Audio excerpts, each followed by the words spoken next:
ನಮಸ್ಕಾರ ವೀಕ್ಷಕರೇ, 30 ನಿಮಿಷ 30 ಸುದ್ದಿಗೆ ಸ್ವಾಗತ. ನಾನು ಚೈತ್ರ ರಾಜ್. ವೀಕ್ಷಕರೇ, ದಿನದಲ್ಲಿ ನಡೆದಂತಹ ಪ್ರಮುಖ ಸುದ್ದಿಗಳನ್ನ ಇದೀಗ ಒಂದೊಂದೇ ಫಟಾಫಟ್ ನೋಡ್ತಾ ಹೋಗೋಣ. ವಿಧಾನಸಭೆ ಕಲಾಪದಲ್ಲಿ ವಿಪಕ್ಷ ನಾಯಕ ಸಿದ್ದರಾಮಯ್ಯ ಬಿಎಸ್ ಯಡಿಯೂರಪ್ಪರವರನ್ನ ಹಾಡಿ ಹೊಗಳಿದ್ದಾರೆ. ಯಡಿಯೂರಪ್ಪ ಬಿಟ್ರೆ ಇನ್ಯಾರಿಗೂ ಜವಾಬ್ದಾರಿ ಇಲ್ಲ, ಯಡಿಯೂರಪ್ಪ ಮಾತ್ರ ಕಲಾಪದಲ್ಲಿ ಇರ್ತಾರೆ, ಬಿಎಸ್ವೈಗೆ ಇರೋ ಜವಾಬ್ದಾರಿ ಬೇರೆಯವರಿಗೆ ಇಲ್ಲ ಅಂತ ಸಚಿವರು ಗೈರು ಹಾಜರಾಗಿದ್ದಕ್ಕೆ ಸಿದ್ದರಾಮಯ್ಯ ಕಿಡಿಕಾರಿದ್ರು. ಸದಸ್ಯರು ಚರ್ಚೆ ಮಾಡುವಾಗ ಸಚಿವರು ಇರಬೇಕು, ಸದಸ್ಯರು ಮಾತನಾಡೋದನ್ನ ಸಚಿವರು ಬರ್ಕೊಂಡು ಉತ್ತರವನ್ನ ಕೊಡಬೇಕು ಅಂತ ಸಿದ್ದು ಹೇಳಿದ್ರು. ಆಯ್ತಪ್ಪ, ಕನ್ಸರ್ನ್ ಮಿನಿಸ್ಟರ್ ಇರಲಿಲ್ಲ, ಬೇರೆ ಮಿನಿಸ್ಟರ್ ಆದರೂ ಕೂಡ ಅವ್ರು ಹೇಳ್ದದನ್ನು ಬರ್ಕೋಬೇಕಲ್ಲ, ಕೂತ್ಕೊಂಡು ಅವ್ರಿಗೆ ಪಾಸ್ ಆನ್ ಮಾಡಬೇಕಲ್ಲ. ನಾಳೆ ಹೆಂಗೆ ಉತ್ತರ ಕೊಡೋದು? ಹೆಂಗೆ ಯಡಿಯೂರಪ್ಪನವ್ರು ಒಬ್ಬರು ಬಿಟ್ರೆ ಬೇರೆ ಯಾರಿಗೂ ಜವಾಬ್ದಾರಿ ಇಲ್ಲ. ಇಲ್ಲಿ ಯಡಿಯೂರಪ್ಪನವ್ರನ್ನೇ ಮುಂದ್ಗಡೆ ಕೂಡಿಸೋದು ಒಳ್ಳೆ. ಇಲ್ಲೇ ಇದ್ರು, ಸೋಮಶೇಖರ್ ಬಂದ್ರು, ಅಶೋಕ್ ಅವರು ಬಂದ್ರು, ನೋಡಿ ಬರ್ತಾ ಇದಾರೆ ಒಬ್ಬೊಬ್ರೆ. ಇಲ್ಲಿ ಯಾವಾಗಿದೆ ಎಲ್ಲಿದ್ರಿ? ಅಲ್ಲ, ನಾನ್ ಬರ್ಲಿಲ್ಲ, ನಾನ್ ಬರ್ದೇ ಹೋದ್ರೆ ನನ್ನ ಇಲಾಖೆ ಮೇಲೆ ಮಾಡ್ತಾ ಇರೋದು, ಚರ್ಚೆ ಮಾಡ್ತಾ ಇರೋದು. ಇನ್ನು ವಿಧಾನಸಭೆಯಲ್ಲಿ ಅನ್ನಭಾಗ್ಯ ಯೋಜನೆ ವಿಚಾರವಾಗಿ ಕಾಂಗ್ರೆಸ್ನ ಯುಟಿ ಖಾದರ್, ಬಿಜೆಪಿ ಶಾಸಕ ಅರವಿಂದ್ ಬೆಲ್ಲದ್ ನಡುವೆ ಮಾತಿನ ಚಕಮಕಿ ನಡೆಯಿತು. ಕೇಂದ್ರ ಸರ್ಕಾರದ ಯೋಜನೆಯನ್ನು ಸಿದ್ದರಾಮಯ್ಯ ನಮ್ಮ ಅಕ್ಕಿ ಭಾಗ್ಯ ಯೋಜನೆ ಅಂತಿದ್ದಾರೆ ಅಂತ ಬೆಲ್ಲದ್ ಕಿಡಿಕಾರಿದ್ರು. ಅನ್ನಭಾಗ್ಯ ಯೋಜನೆಯನ್ನು ಪರಿಚಯಿಸಿದ್ದೇ ಸಿದ್ದರಾಮಯ್ಯನವರು ಅಂತ ಖಾದರ್ ತಿರುಗೇಟು ಕೊಟ್ಟರು. ಅನ್ನಭಾಗ್ಯ ಯೋಜನೆ ಕುರಿತು ಕಾಂಗ್ರೆಸ್ನ ಪ್ರಿಯಾಂಕ್ ಖರ್ಗೆ, ಖಾದರ್ ಹಾಗೂ ಬಿಜೆಪಿಯ ನಡಹಳ್ಳಿ, ಅರವಿಂದ್ ಬೆಲ್ಲದ್, ನಾಗೇಂದ್ರರ ನಡುವೆ ಜಟಾಪಟಿ ನಡೆಯಿತು. ಇತ್ತ ವಿಧಾನ ಪರಿಷತ್ನಲ್ಲಿ ಶೂನ್ಯ ವೇಳೆಯಲ್ಲಿ ಪಠ್ಯದಲ್ಲಿ ಭಗವದ್ಗೀತೆ ಸೇರಿರುವ ವಿಚಾರವನ್ನ ಬಿಜೆಪಿ ಸದಸ್ಯ ಪ್ರಾಣೇಶ್ ಪ್ರಸ್ತಾಪಿಸಿದರು. ಗುಜರಾತ್ನಲ್ಲಿ ಶಾಲಾ ಕಾಲೇಜುಗಳ ವಿದ್ಯಾರ್ಥಿಗಳಿಗೆ ಭಗವದ್ಗೀತೆ ಕಲಿಯಲು ಅವಕಾಶ ಮಾಡಿಕೊಡಲಾಗಿದೆ. ನಮ್ಮ ರಾಜ್ಯದಲ್ಲಿಯೂ ಭಗವದ್ಗೀತೆಯನ್ನು ಈ ವರ್ಷವೇ ಪಠ್ಯದಲ್ಲಿ ಪರಿಚಯಿಸಬೇಕು ಅಂತ ಹೇಳಿದರು. ಇನ್ನು ಈ ವೇಳೆ ರಿಯಾಕ್ಟ್ ಮಾಡಿರುವಂತಹ ಶಿಕ್ಷಣ ಸಚಿವ ಬಿಸಿ ನಾಗೇಶ್, ಈ ಬಗ್ಗೆ ಒಂದು ಸಮಿತಿಯನ್ನ ರಚನೆ ಮಾಡಲಾಗುತ್ತೆ, ಮುಖ್ಯಮಂತ್ರಿಗಳೊಂದಿಗೆ ಈ ಬಗ್ಗೆ ಚರ್ಚೆಯನ್ನ ಮಾಡ್ತೀವಿ, ಸಮಿತಿಯ ವರದಿಯನ್ನ ನೋಡಿಕೊಂಡು ಮುಂದಿನ ಕ್ರಮವನ್ನ ಕೈಗೊಳ್ಳಲಾಗುತ್ತೆ ಅಂತ ಹೇಳಿದರು. ಉದ್ದೇಶದಿಂದ ನಿರ್ಣಯ ಕೈಗೊಳ್ಳಲಾಗಿದ್ದು, ಇದು ಆಧುನಿಕ ಮತ್ತು ಪ್ರಾಚೀನ ಸಂಸ್ಕೃತಿ ಸಂಪ್ರದಾಯಗಳನ್ನು, ಜ್ಞಾನ ವ್ಯವಸ್ಥೆಗಳ ಪರಿಚಯವನ್ನು ಶಿಫಾರಸು ಮಾಡುವ ಕೇಂದ್ರದ ಹೊಸ ಶಿಕ್ಷಣ ನೀತಿಗೆ ಎನ್ಇಪಿ ಅನುಗುಣವಾಗಿದೆ.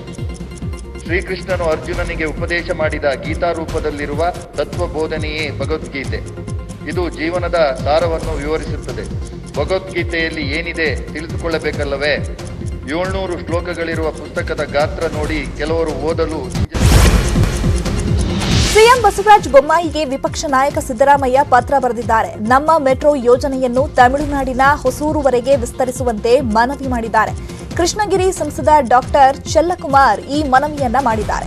ಅವರ ಮನವಿಯನ್ನ ಪರಿಶೀಲಿಸಿ ಅಂತ ಸಿದ್ದರಾಮಯ್ಯ ಸಿಎಂಗೆ ಪತ್ರ ಬರೆದು ಮನವಿ ಮಾಡಿದ್ದಾರೆ. 3,000ಕ್ಕೂ ಹೆಚ್ಚು ಸಣ್ಣ ಮತ್ತು ಮಧ್ಯಮ ಕೈಗಾರಿಕೆಗಳು ಹೊಸೂರಿನಲ್ಲಿವೆ. ಹೀಗಾಗಿ ಬೆಂಗಳೂರು ಹೊಸೂರು ಮಧ್ಯೆ ಮೆಟ್ರೋ ಮಾರ್ಗ ಕಲ್ಪಿಸುವಂತೆ ಮನವಿ ಮಾಡಿದ್ದಾರೆ. ಇನ್ನು ಹೆಬ್ಬಾಳ ಶಾಸಕ ಭೈರತಿ ಸುರೇಶ್ ಮಾತನಾಡಿದ್ದು, ಈ ಘಟನೆಗೆ ಕಾರಣರಾದವರ ವಿರುದ್ಧ ಕ್ರಮ ಆಗಬೇಕು. ಈ ಬಗ್ಗೆ ಸರ್ಕಾರಕ್ಕೆ ಹಾಗೂ ಬಿಬಿಎಂಪಿ ಒತ್ತಾಯ ಮಾಡ್ತೇನೆ ಅಂತ ಹೇಳಿದರು. ಅಲ್ಲದೆ ಮೃತ ಬಾಲಕಿ ಕುಟುಂಬಕ್ಕೆ ವೈಯಕ್ತಿಕವಾಗಿ 2 ಲಕ್ಷ ಪರಿಹಾರ ನೀಡುತ್ತೇನೆ. ಸರ್ಕಾರ ಹಾಗೂ ಬಿಬಿಎಂಪಿ ಕೂಡ ಪರಿಹಾರ ನೀಡಬೇಕು ಅಂತ ಆಗ್ರಹಿಸಿದರು. ಇನ್ನು ಅಕ್ಷಯ ತಾಯಿ ಗೀತಾ ದೂರಿನ ಮೇಲೆ ಕೇಸ್ ದಾಖಲಿಸಲಾಗಿದೆ. ಆರ್ಟಿ ನಗರ ಪೊಲೀಸ್ ಠಾಣೆಯಲ್ಲಿ ಬಿಬಿಎಂಪಿ ಕಸದ ಲಾರಿ ಚಾಲಕ ಮಂಜುನಾಥ್ ಮೇಲೆ ಕೇಸ್ ದಾಖಲಾಗಿದ್ದು, ಚಿಕ್ಕಬಳ್ಳಾಪುರ ಮೂಲದ ಚಾಲಕ ಮಂಜುನಾಥ್ನನ್ನ ಆರ್ಟಿ ನಗರ ಪೊಲೀಸರು ಬಂಧಿಸಿದ್ದಾರೆ. ಯುದ್ಧ ಪೀಡಿತ ಉಕ್ರೇನ್ನಲ್ಲಿ ಸಾವನ್ನಪ್ಪಿದ್ದ ಕನ್ನಡಿಗ ನವೀನ್ ಮೃತದೇಹವನ್ನ 21 ದಿನಗಳ ಬಳಿಕ ತಾಯ್ನಾಡಿಗೆ ತರಲಾಯಿತು. ಬೆಳಗಿನ ಜಾವ 3 ಗಂಟೆ ಸುಮಾರಿಗೆ ಬೆಂಗಳೂರು ಏರ್ಪೋರ್ಟ್ಗೆ ಬಂತು. ಸಿಎಂ ಬಸವರಾಜ ಬೊಮ್ಮಾಯಿ, ಸಚಿವ ಸುಧಾಕರ್ ನವೀನ್ ಪಾರ್ಥಿವ ಶರೀರದ ಅಂತಿಮ ದರ್ಶನವನ್ನ ಪಡೆದರು. ಬೆಂಗಳೂರಿನಿಂದ ನವೀನ್ ಮೃತದೇಹವನ್ನು ಆಂಬ್ಯುಲೆನ್ಸ್ ಮೂಲಕ ಹಾವೇರಿ ಜಿಲ್ಲೆಯ ಚಳಗೇರಿ ಗ್ರಾಮಕ್ಕೆ ಕೊಂಡೊಯ್ಯಲಾಯಿತು. ನಂತರ ನವೀನ್ ಮನೆಯಲ್ಲಿ ಸಾರ್ವಜನಿಕ ದರ್ಶನಕ್ಕೆ ಇಡಲಾಗಿತ್ತು. ಹಲವು ಗಣ್ಯರು ಅಂತಿಮ ದರ್ಶನವನ್ನ ಪಡೆದರು. ಇದೇ ವೇಳೆ ಖುದ್ದು ಗ್ರಾಮಸ್ಥರೇ ನವೀನ್ ದೇಹವನ್ನ ತಾವೇ ಸಿಂಗರಿಸಿದ್ದ ಹೂವಿನ ವಾಹನದಲ್ಲಿ ಮೆರವಣಿಗೆ ಮಾಡಿದರು. ಇನ್ನು ನವೀನ್ ಮೃತದೇಹ ಸ್ವಗ್ರಾಮಕ್ಕೆ ಬರ್ತಾ ಇದ್ದಂತೆ ನವೀನ್ ಕುಟುಂಬಸ್ಥರ ಆಕ್ರಂದನ ಮುಗಿಲು ಮುಟ್ಟಿತ್ತು. ವೀರಶೈವ ಲಿಂಗಾಯತ ಸಂಪ್ರದಾಯದಂತೆ ವಿಧಿವಿಧಾನ ನೆರವೇರಿಸಲಾಯಿತು. ನವೀನ್ ಅವಿವಾಹಿತರಾಗಿದ್ದ ಕಾರಣ ನವೀನ್ ನಿವಾಸದಲ್ಲಿ ಚೆನ್ನಯ್ಯ ಶಾಸ್ತ್ರಿಗಳು ಎಕ್ಕದ ಗಿಡದ ಪೂಜೆ ನೆರವೇರಿಸಿದರು. ಈ ವೇಳೆ ಮಾತನಾಡಿದ ನವೀನ್ ತಂದೆ ತಾಯಿ ಮಗನನ್ನ ನೆನೆದು ಕಣ್ಣೀರು ಹಾಕಿದರು.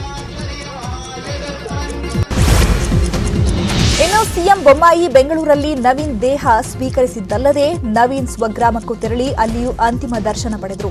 ಎಚ್ಎಎಲ್ನಿಂದ ಹೆಲಿಕಾಪ್ಟರ್ನಲ್ಲಿ ದಾವಣಗೆರೆಗೆ ತೆರಳಿದ ಸಿಎಂ ಅಲ್ಲಿಂದ ರಸ್ತೆ ಮಾರ್ಗವಾಗಿ ಚಳಗೇರಿಗೆ ಬಂದರು. ನವೀನ್ ಕುಟುಂಬಸ್ಥರಿಗೆ ಸಾಂತ್ವನ ಹೇಳಿದ ಸಿಎಂ ಬೊಮ್ಮಾಯಿ, ಪ್ರಧಾನಿ ಮೋದಿ ಸೂಚನೆ ಮೇರೆಗೆ ಮೃತದೇಹ ಸೆಕ್ಯೂರ್ ಮಾಡಲಾಗಿತ್ತು ಅಂದರು. ನವೀನ್ 20 ದಿನದ ಹಿಂದೆ ಮೃತಪಟ್ಟಿದ್ರು, ಮೃತದೇಹ ಸುರಕ್ಷಿತವಾಗಿ ತರಲಾಗಿದೆ. ಪ್ರಧಾನಿ ಮೋದಿ ನಿರಂತರ ಶ್ರಮದಿಂದ ಮೃತದೇಹ ತಾಯ್ನಾಡಿಗೆ ಬಂದಿದೆ ಅಂತ ಹೇಳಿದರು. ಇನ್ನು ನವೀನ್ ಮೃತದೇಹವನ್ನು ದಾವಣಗೆರೆಯ ಎಸ್ಎಸ್ಎಸ್ ಮೆಡಿಕಲ್ ಕಾಲೇಜಿಗೆ ಹಸ್ತಾಂತರಿಸಲಾಯಿತು.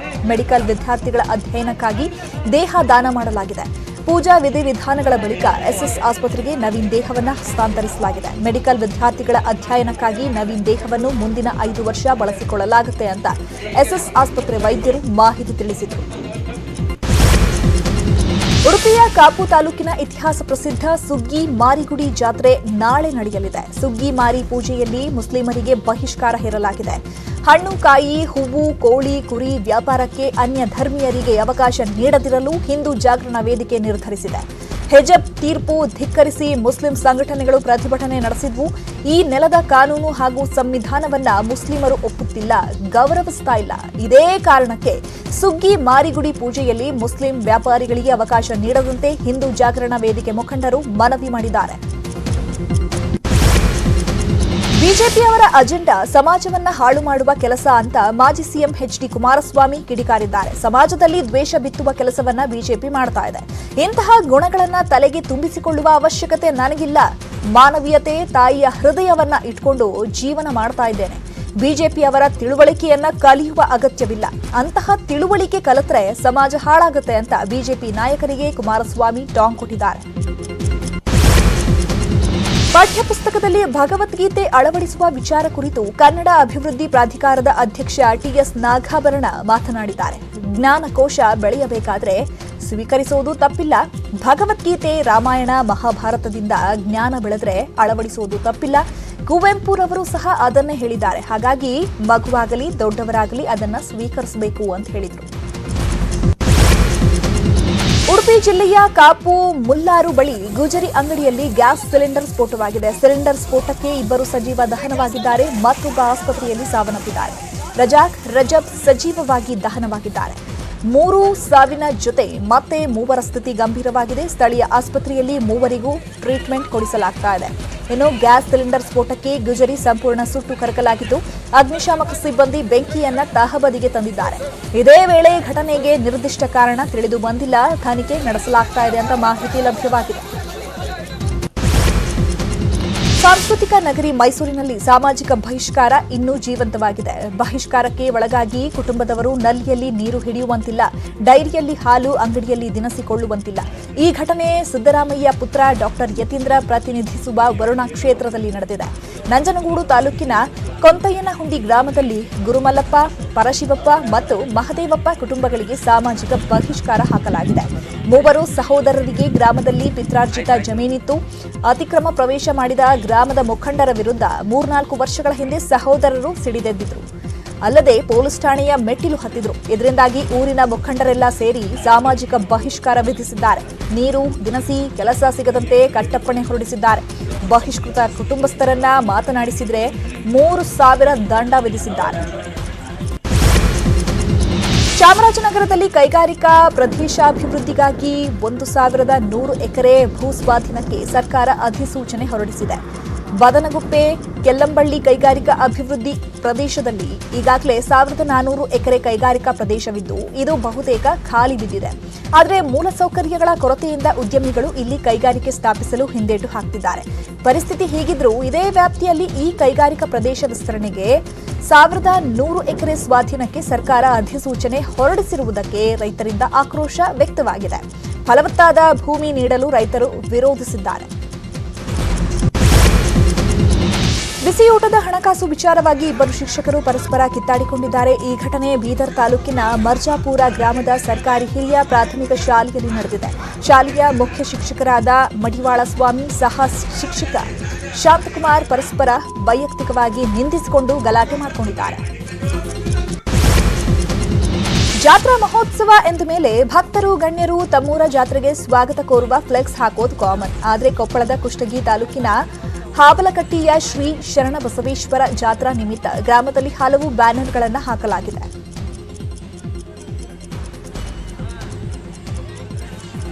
ಈ ಒಂದು ಫ್ಲೆಕ್ಸ್ ಅಲ್ಲಿ ಕೂಡ ನೋಡ್ತಾ ಇರಬಹುದು ಸನ್ನಿ ಲಿಯೋನ್ ಫೋಟೋವನ್ನ ಹಾಕಲಾಗಿದೆ. ಸನ್ನಿ ಅಭಿಮಾನಿಗಳಿಂದ ವೆಲ್ಕಮ್ ಫ್ಲೆಕ್ಸ್ ಅನ್ನ ಈಗ ಹಾಕಲಾಗಿರುವಂತದ್ದು. ಇನ್ನುಳಿದ ಪ್ರಮುಖ ಸುದ್ದಿಗಳನ್ನ ನೋಡೋಣ ಬ್ರೇಕ್ ಆದ್ಮೇಲೆ. Welcome back. ಉಳಿದ ಸುದ್ದಿಗಳನ್ನ ಒಂದೊಂದೇ ನೋಡ್ತಾ ಹೋಗೋಣ. ಬೆಂಗಳೂರಿನ ರಾಮಮೂರ್ತಿ ನಗರ ಪೊಲೀಸರಿಂದ ರಕ್ತಚಂದನ ದುರ್ಬಳಕೆ ಪ್ರಕರಣಕ್ಕೆ ಬಿಗ್ ಟ್ವಿಸ್ಟ್ ಸಿಕ್ಕಿದೆ. ಬೆಂಗಳೂರು ನಗರ ಪೊಲೀಸ್ ಕಮಿಷನರ್ ಕಮಲ್ ಪಂತ್ ಇಲಾಖಾ ತನಿಖೆಗೆ ಆದೇಶಿಸಿದ್ದಾರೆ. ಪೊಲೀಸರ ವಿರುದ್ಧ ಅಂದಾಜು 80 ಲಕ್ಷ ಮೌಲ್ಯದ ರಕ್ತಚಂದನ ದುರ್ಬಳಕೆ ಆರೋಪ ಕೇಳಿಬಂದಿದೆ. ಹೀಗಾಗಿ ಓರ್ವ ಇನ್ಸ್ಪೆಕ್ಟರ್ ಮತ್ತು 2 ಪಿಎಸ್ಐ ಹಾಗೂ 5 ಸಿಬ್ಬಂದಿಗಳಿಗೆ ಸಂಕಷ್ಟ ಎದುರಾಗಿದೆ. ಹಾಸನದಲ್ಲಿ ಕಾಡಾನೆಗಳ ಹಾವಳಿ ಮಿತಿ ಮೀರಿದೆ. ಸಕಲೇಶಪುರ ತಾಲೂಕಿನ ದೋನಹಳ್ಳಿ ಗ್ರಾಮದಲ್ಲಿ ಮನೆಯ ಮುಂದೆ ಒಂಟಿ ಸಲಗ ಓಡಾಡಿದೆ. ಕಾಡಾನೆಗಳ ಉಪಟಳಕ್ಕೆ ಸ್ಥಳೀಯ ಜನರು ರೋಸಿ ಹೋಗಿದ್ದಾರೆ. ಜೀವ ಭಯದಲ್ಲೇ ಜನರು ಓಡಾಡುವಂತಾಗಿದೆ. ಕೋಲಾರದಲ್ಲಿ ನವಜೋಡಿಯೊಂದು ಪೊಲೀಸ್ ಠಾಣೆ ಮೆಟ್ಟಿಲು ಹತ್ತಿದ್ದಾರೆ. ಪ್ರೇಮ ವಿವಾಹಕ್ಕೆ ಮನೆಯವರ ವಿರೋಧ ಹಿನ್ನೆಲೆ ರಕ್ಷಣೆ ಕೋರಿ ಎಸ್ಪಿ ಮೊರೆ ಹೋಗಿದ್ದಾರೆ. ಬಂಗಾಳ ಕೊಲ್ಲಿಯಲ್ಲಿ ವಾಯುಭಾರ ಕುಸಿತದ ಎಫೆಕ್ಟ್ನಿಂದಾಗಿ ರಾಜ್ಯದ ಹಲವೆಡೆ ಭರ್ಜರಿ ಮಳೆಯಾಗ್ತಾ ಇದೆ. ಬೆಂಗಳೂರಿನ ಶಾಂತಿನಗರ, ಲಾಲ್ಬಾಗ್, ಜಯನಗರ, ವಿಜಯನಗರ, ಪೀಣ್ಯ, ಯಶವಂತಪುರ ಸುತ್ತಮುತ್ತ ಭರ್ಜರಿ ಮಳೆಯಾಗ್ತಾ ಇದೆ. ಇನ್ನುಳಿದ ಪ್ರಮುಖ ಸುದ್ದಿಗಳನ್ನು ನೋಡೋಣ ಬ್ರೇಕ್ ಆದ್ಮೇಲೆ. ಈಗ ಒಂದೊಂದೇ ಫಟಾಫಟ್ ನೋಡ್ತಾ ಹೋಗೋಣ. 19 ವರ್ಷದ ಯುವಕನೊಬ್ಬ ರಾತ್ರಿ 10 ಕಿಲೋಮೀಟರ್ ದೂರ ಓಡುತ್ತಲೇ ಮನೆಗೆ ಹೋಗುವ ವಿಡಿಯೋ ವೈರಲ್ ಆಗಿದೆ. ಭಾರತೀಯ ಸೇನೆಯನ್ನ ಸೇರಬೇಕೆಂಬ ಮಹದಾಸೆಯನ್ನ ಹೊತ್ತ ಯುವಕ ಅದಕ್ಕೆ ಪೂರ್ವಭಾವಿ ಸಿದ್ಧತೆಯನ್ನ ಮಾಡಿಕೊಳ್ತಿದ್ದಾನೆ. ಓ ಅಂತಿಯ ಮಾವ ಊಹು ಅಂತಿಯ ಮಾವ ಹಾಡಿಗೆ ಸೊಂಟ ಬಳುಕಿಸಿ ಯುವಕರ ಎದೆಗೆ ಸಮಂತ ಕಿಚ್ಚು ಹಚ್ಚಿದ್ರು. ಆದರೆ ಈಗ ಸಮಂತ ಟ್ರೋಲ್ಗಳಿಗೆ ಆಹಾರವಾಗಿದ್ದಾರೆ. ಇತ್ತೀಚೆಗಷ್ಟೇ ಸಮಂತ ಹಸಿರು ಬಣ್ಣದ ಗೌನ್ ಧರಿಸಿ ಮಿಂಚಿದ್ರು. ಸಮಂತ ಧರಿಸಿದ್ದ ಉಡುಪನ್ನ ಕೆಲವರು ಟ್ರೋಲ್ ಮಾಡಿದ್ರು. ಬೆಂಗಳೂರಿನ ಎಂಎಸ್ ರಾಮಯ್ಯ ಆಸ್ಪತ್ರೆಯಲ್ಲಿ ಮೆಮೋರಿಯಲ್ ಟ್ರೈಕ್ ಕ್ಲಿನಿಕ್ಗೆ ನಟಿ ಮಾಳವಿಕಾ ವಿನಾಶ್ ಚಾಲನೆ ನೀಡಿದರು. ಈ ವೇಳೆ ಆಸ್ಪತ್ರೆಯ ಅಧ್ಯಕ್ಷ ಡಾಕ್ಟರ್ ಗುರುದೇವ್, ಡಾಕ್ಟರ್ ಸತೀಶ್ ಸೇರಿದಂತೆ ಹಲವರು ಭಾಗಿಯಾಗಿದ್ದರು. ಮಕ್ಕಳ ಬೆಳವಣಿಗೆ, ನರರೋಗ ಸಮಸ್ಯೆಗೆ ಉತ್ತಮ ಚಿಕಿತ್ಸೆ ಇದಾಗಿದೆ. ಅಲ್ಲದೆ ಹಲವಾರು ಸಮಸ್ಯೆಗಳಿಗೆ ಒಂದೇ ಸೂರಿನ ಅಡಿ ಮಕ್ಕಳಿಗೆ ಚಿಕಿತ್ಸೆ ಸಿಗಲಿದೆ. ಇನ್ನು ವೈದ್ಯರ ಕಾರ್ಯ ನಟಿ ಮಾಳವಿಕಾ ಮೆಚ್ಚುಗೆಯನ್ನ ವ್ಯಕ್ತಪಡಿಸಿದರು. ಒಂದೇ ಸೂರಿನಡಿಯಲ್ಲಿ ಅಂದರೆ ಒಂದು ಅಂಬ್ರೆಲ್ಲ ಅಡಿಯಲ್ಲಿ ಬೇರೆ ಬೇರೆ ರೀತಿಯ ಚಿಕಿತ್ಸೆಗಳು, ಅದು ಮಾನಸಿಕ ಇರಬಹುದು, ದೈಹಿಕ ಇರಬಹುದು, ಈ ಎಲ್ಲ ಅಂಶಗಳನ್ನು ಒಳಗೊಂಡ ಒಂದು ಯೂನಿಟ್ನ ಪ್ರೈಡ್ ಅನ್ನೋದನ್ನು ರಾಮಯ್ಯ ಆಸ್ಪತ್ರೆಯವರು ಇವತ್ತು ಅದಕ್ಕೆ ಉದ್ಘಾಟನೆಯನ್ನು ಮಾಡಿ ಎಲ್ಲ ತೊಂದರೆ ಇರುವ ಮಕ್ಕಳಿಗೆ ಸಹಾಯ ಇರಲಿ ಅನ್ನೋ ಕಾರಣಕ್ಕೆ ಮಾಡ್ತಾ ಇದ್ದಾರೆ. ನಮ್ಮ ಹೆಸರು ಅದು paediatric rehabilitation intervention and development clinic, pride clinic ಅಂತ. ನಾವು ಎಲ್ಲ ಒಟ್ಟಿಗೆ ಮಕ್ಕಳನ್ನು ಇವ್ಯಾಲ್ಯೂಯೇಟ್ ಮಾಡಿ ಟ್ರೀಟ್ಮೆಂಟ್ ಮತ್ತು ಚಿಕಿತ್ಸೆ ಕೊಡೋದ್ರಲ್ಲಿ ಈ ಪ್ರೈಡ್ ಕ್ಲಿನಿಕನ್ನು ಶುರು ಮಾಡುತ್ತಿದ್ದೀವಿ. ಈ ಕ್ಲಿನಿಕ್ ನಾವು ಪ್ರತಿ ಫ್ರೈಡೇ ಆಫ್ಟರ್ನೂನ್ಸ್ 2 to 5 ನಾವು ಶುರು ಮಾಡ್ತಿದ್ದೀವಿ. We request you all to make use of this facilities in this clinic. ಅನೇಕ ಕಾರಣಗಳಿಂದ ಒಂದು ಮಗು ಹುಟ್ಟಿದಾಗ ಯಾವುದೇ ಥರದ ತೊಂದರೆ ಇದ್ದರೆ ಅದು ಅಂಗಾಂಗ ನ್ಯೂನತೆ ಇರ್ಬೋದು ಅಥವಾ ಮನಸ್ಸಿನಲ್ಲಿ ತೊಂದರೆ ಇರ್ಬೋದು, ಅದಕ್ಕೆಲ್ಲ ನಾವು ಒಂದು ಸರಿಯಾದ ಒಂದು ಹಾದಿ ತೋರಿಸ್ಬೇಕು. ಆ ವಿಚಾರವಾಗಿ ಇದು ಪ್ರೈಡ್. ಬೆಂಗಳೂರಿನಲ್ಲಿ ಸ್ವರ್ಣಾಭರಣ ಜ್ಯುವೆಲ್ಲರೀಸ್ ಪ್ರೈವೇಟ್ ಲಿಮಿಟೆಡ್ ಸಂಸ್ಥೆ ಹೊಸ ಆಭರಣ ಮಳಿಗೆ ಪ್ರಾರಂಭಿಸಿದೆ. ಜಯನಗರದ 4ನೇ ಬ್ಲಾಕ್ನಲ್ಲಿ ಈ ಸ್ವರ್ಣಾಭರಣ ಮಳಿಗೆ ಓಪನ್ ಆಗಿದೆ. ಶ್ರೀ ಕ್ಷೇತ್ರ ಹೊರನಾಡಿನ ಧರ್ಮದರ್ಶಿಗಳಾದ doctor Shri G Bhimeshwara B Joshi ಅವರು ತಮ್ಮ ಅಮೃತ ಹಸ್ತದಿಂದ ಈ ಮಳಿಗೆಯನ್ನು ಉದ್ಘಾಟಿಸಿದರು. ನಟಿ ಮಾನ್ವಿತಾ ಕಾರ್ಯಕ್ರಮದಲ್ಲಿ ಉಪಸ್ಥಿತರಿದ್ದರು. ಈ ಸ್ವರ್ಣಾಭರಣ ಮಳಿಗೆ ವಿಶೇಷತೆ ಏನಂದ್ರೆ ಇಲ್ಲಿ ಗ್ರಾಹಕರು ಹೋಲ್ಸೇಲ್ ದರದಲ್ಲಿ ಆಭರಣ ಕೊಳ್ಳಬಹುದಾಗಿದೆ.